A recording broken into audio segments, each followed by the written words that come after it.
Most people know Delta Airlines from 30,000 feet in the air. A gate, a seat, a smile from the crew, and of course, a biscuit biscuit. But earlier this year, I was invited on a press trip from Lagos to Atlanta, a journey that most passengers will never experience. Yes, I flew Delta One, Delta's international business class cabin. And yes, the food was incredible. I had ewagoyin, jollof risotto, and honestly, one of the best meals I've had in business class.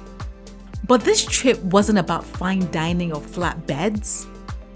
It was about what happens behind the scenes.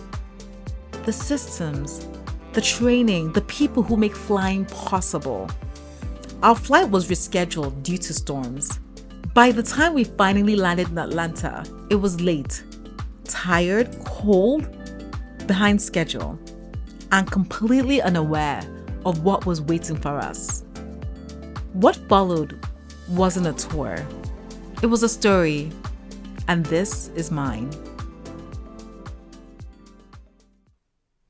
Day one kicked off at Delta's headquarters, a massive, secure campus outside Atlanta. I walked in expecting a few slides and some airline stats. What I got was something very different. It's easy to assume airlines just focus on flying. But Delta's global comms team showed us how their brand operates on the ground, especially in Africa.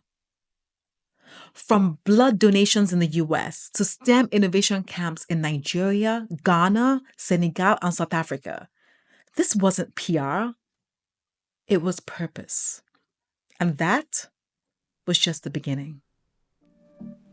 During our visit to Delta's HQ, we also met Rob Labau, the man leading Delta's international and specialty sales. He shared something I found both personal and powerful. We're going to keep taking these profits that we're making and reinvesting in the airline and the product. So that's going to continue for sure as we move forward, and that'll make it that much better of an experience for the customers that fly us and trust us with their hard-earned dollars. But no, 17 years running, and so let's make it another 17 more. He's been there from the beginning, including the day Delta first touched down in Nigeria. A lot of airlines come and go, but hearing Delta say 17 years and counting, that meant something. And beyond just flights, Delta's business is diverse. Their Delta American Express credit card alone brought in $67 billion in revenue last year, from travelers just swiping for groceries, shopping, and daily life. They also offer vacation packages and other services that keep the brand thriving, even when people aren't flying. Before we left, Rob handed us Sky Club vouchers. Not just a nice gesture, but so we could experience Delta's new lounge at JFK for ourselves. It was a small moment that reminded me, Delta isn't just about building routes, they're building relationships. One of the most powerful moments of the entire trip happened inside Delta's Inflight Training Center. Most people see flight attendants as the in-flight snack crew. But here, we learned the truth. But we are safety professionals first and foremost, and that is what we really stress and teach to our students. We practiced an emergency evacuation.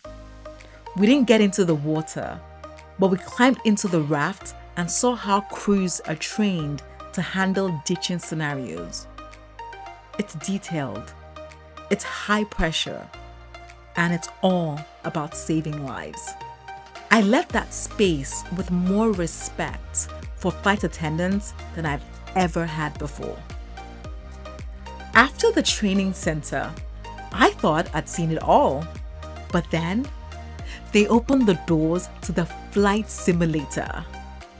Before a pilot can carry a single passenger, they must pass through this room, and not just once. They return every 9 months to retrain. Because no matter how experienced you are, safety requires repetition. I sat in my seat, my hands touched the controls, and for a few seconds, I forgot it wasn't real. The takeoff? Smooth. The landing? Not bad either. I might not be switching careers anytime soon, but let's just say I held my own. We also toured Delta's TechOp Center, the part of aviation most passengers never think about. It's where jets are pulled apart, scanned, tested, and rebuilt for the skies. Standing next to a jet engine the size of a room, watching someone carefully inspect a single bolt, it made me realize trust in aviation isn't built on board, it's built right here. Toward the end of the trip, we talked about something more familiar, the customer experience. We were shown a video of Delta's brand new Delta One lounge at JFK. 40,000 square feet of luxury, designed for rest, recharge, and reconnection. We didn't walk through it ourselves, but just seeing it on screen told me this isn't about creating more, it's about creating better.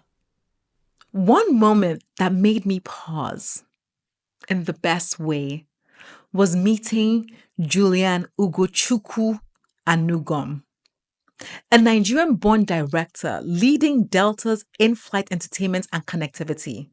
Our leadership believes that if you make the customer experience great for the customers, you will get the customers to fly on your airplane. Julian talked about connectivity like it was a basic need, because in 2025, it is. Delta is working toward free internet access across its flights, and people like Julian are making that future real for travelers like us. Before this press trip, I thought I understood airlines. But what I learned is that aviation is an orchestra, and the people behind it are the ones keeping every note in tune. I saw engineers who fix what no one sees. I saw instructors who train for emergencies that may never come. I saw leaders who don't just fly routes.